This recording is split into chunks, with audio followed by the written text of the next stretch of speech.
ସମସ୍ତଙ୍କୁ ମୋର ନମସ୍କାର। ମୁଁ Banaja Nandini Mishra, block livelihood coordinator, Odisha livelihood mission Shakti ବିଭାଗ ସ୍ୱାଗତ କରୁଛି ମୋର କବି ଓ କବିତା ଚ୍ୟାନେଲକୁ। ମାସିକ ଋତୁସ୍ରାବ ଏକ ଲଜ୍ଜା କି ଅଭିଶାପ ନୁହେଁ।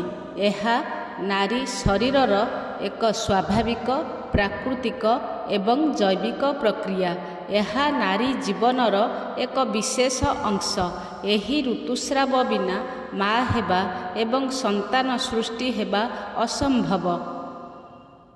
ଏହି ଋତୁସ୍ରାବକୁ ନେଇ ସମାଜରେ ଥିବା ଅନେକ ଅନ୍ଧବିଶ୍ୱାସର ଚିନ୍ତାଧାରାରେ ପରିବର୍ତ୍ତନ ଆସିଛି ସତ, କିନ୍ତୁ ସମ୍ପୂର୍ଣ୍ଣ ସଚେତନତା ଆସିପାରି ନାହିଁ।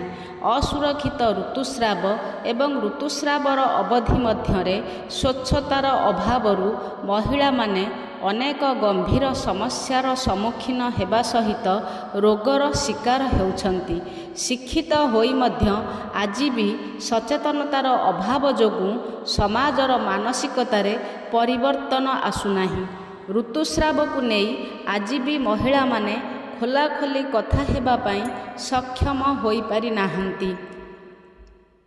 ଏସବୁକୁ ଦୃଷ୍ଟିରେ ରଖି ସମାଜରେ ସଚେତନତାକୁ ତ୍ୱରାନ୍ୱିତ କରିବା, ଲୋକଙ୍କୁ ସତର୍କ କରାଇବା ଏବଂ ମହିଳାମାନେ ସ୍ୱଚ୍ଛତା ବଜାୟ ରଖିବା ଉଦ୍ଦେଶ୍ୟରେ 2014 ମସିହାରୁ ୱାଶ ୟୁନାଇଟେଡ୍ ନାମକ ଏକ NGO ଦ୍ୱାରା ପ୍ରଥମେ ଏହି ସଚେତନତା କାର୍ଯ୍ୟକ୍ରମ ଆରମ୍ଭ କରାଯାଇଥିଲା। ପ୍ରତି 28 ଦିନରେ ମାସିକ ଋତୁସ୍ରାବ ହେଉଥିବାରୁ ପ୍ରତିବର୍ଷ ମେ ମାସ 28 ତାରିଖରେ ବିଶ୍ୱ ଋତୁସ୍ରାବ ଦିବସ ପାଳନ କରାଯିବା ପାଇଁ ନିଷ୍ପତ୍ତି ନିଆଯାଇଥିଲା। ଏହି ସମୟରେ ମହିଳାମାନେ ଏବଂ କିଶୋରୀ ବାଳିକା ତଥା ଯୁବତୀମାନେ ମାନସିକ ସ୍ତରରେ ଦୁର୍ବଳ ନ ହୋଇ କିପରି ନିଜକୁ ସ୍ୱଚ୍ଛ ଓ ସୁରକ୍ଷିତ ରଖିପାରିବେ ସେ ବିଷୟରେ ଅବଗତ କରାଯାଉଅଛି, ଯାହାକି ତାଙ୍କର ଉତ୍ତମ ସ୍ୱାସ୍ଥ୍ୟ ପାଇଁ ଜରୁରୀ ଅଟେ। ଗାଁଠୁ ସହର ଯାଏ ଏହି ବାର୍ତ୍ତାକୁ ପହଞ୍ଚାଇବା ପାଇଁ ଏହି ଦିବସକୁ ପାଳନ କରାଯାଉଅଛି। ଅସ୍ୱଚ୍ଛ ପୁରୁଣା କପଡ଼ା ବଦଳରେ ସାନିଟାରୀ ନାପକିନ୍ ବ୍ୟବହାର କରିବା ପାଇଁ ସଚେତନ କରାଯାଉଅଛି। ଓଡ଼ିଶା ଜୀବିକା ମିଶନ ଶକ୍ତି ବିଭାଗ ମଧ୍ୟ ଏହି ଦିବସର ଏକ ଅଂଶ ପାଲଟି ଯାଇଛି। ଓଡ଼ିଶା ଜୀବିକା ମିଶନ ଦ୍ୱାରା ଚୟନ ହୋଇଥିବା ପୋଷଣ ସଖୀମାନେ ସେଲ୍ଫ ହେଲ୍ପ ଗ୍ରୁପ ଠାରୁ ଆରମ୍ଭ କରି କ୍ଲଷ୍ଟର ଲେବୁଲ ଫୋରମ ଏବଂ ଗ୍ରାମପଞ୍ଚାୟତ ଲେବୁଲ ଫେଡେରେସନ ସ୍ତରରେ ପ୍ରତ୍ୟେକ ବର୍ଗର ଏବଂ ପ୍ରତ୍ୟେକ ବୟସର ଝିଅ ଏବଂ ମହିଳାମାନଙ୍କୁ ଏ ବିଷୟରେ ସଚେତନ କରାଉଛନ୍ତି। କେବଳ ସେତିକି ନୁହେଁ, ଲିଙ୍ଗଗତ ହିଂସାକୁ ରୋକିବା ପାଇଁ ଜେଣ୍ଡର CRP ମାନେ ମଧ୍ୟ କାର୍ଯ୍ୟ କରୁଛନ୍ତି ଜୀବିକା ମିଶନର ପ୍ରତ୍ୟକ୍ଷ ତତ୍ତ୍ୱାବଧାନରେ। ଏହା ସହିତ ପ୍ରତ୍ୟେକ ଗାଁରେ ପୋଷଣ ସପ୍ତାହ, ମୈତ୍ରୀ ବୈଠକ ଏବଂ ପୁଷ୍ଟି ମହୋତ୍ସବ ମଧ୍ୟ ପାଳନ କରାଯାଉଅଛି।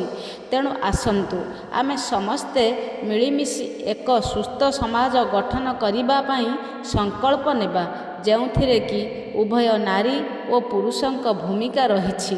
ସୁସ୍ଥ ସମାଜ ପାଇଁ ସୁସ୍ଥ ପିଲାଟିଏ ଆବଶ୍ୟକ ଏବଂ ସୁସ୍ଥ ପିଲା ପାଇଁ ସୁସ୍ଥ ମାଆଟିଏ ଆବଶ୍ୟକ। ଏସବୁର ଊର୍ଦ୍ଧ୍ୱରେ ଅନ୍ଧବିଶ୍ୱାସ ନୁହେଁ, ସୁସ୍ଥ ମାନସିକତା ଆବଶ୍ୟକ।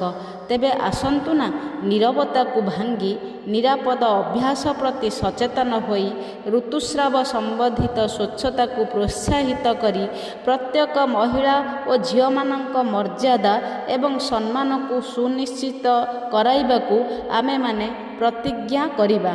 ମାସିକ ଋତୁସ୍ରାବ ସମୟରେ ଝିଅ ବା ମହିଳାମାନଙ୍କୁ ଘୃଣା ବା ହତାଦାର ନକରି ବିଭିନ୍ନ ସଂକ୍ରମଣରୁ ସୁରକ୍ଷା ଦେବା ପାଇଁ କେବଳ ସଚେତନ କରାଇବା ନୁହେଁ, ଆମେ ସମସ୍ତେ ଭରପୁର ସାହାଯ୍ୟ, ସହଯୋଗ ଓ ସମର୍ଥନ କରିବା ଏବଂ ଏକ ସ୍ୱଚ୍ଛ, ସୁସ୍ଥ ଓ ସୁରକ୍ଷିତ ସମାଜ ଗଠନ କରିବା ପାଇଁ ସଂକଳ୍ପ ନେଇ ସେ ଦିଗରେ ଗୁରୁତ୍ୱର ସହ କାର୍ଯ୍ୟ କରି ଉତ୍ତମ ଓ ମଜବୁତ ଭବିଷ୍ୟତର ଗଠନ କରିବା।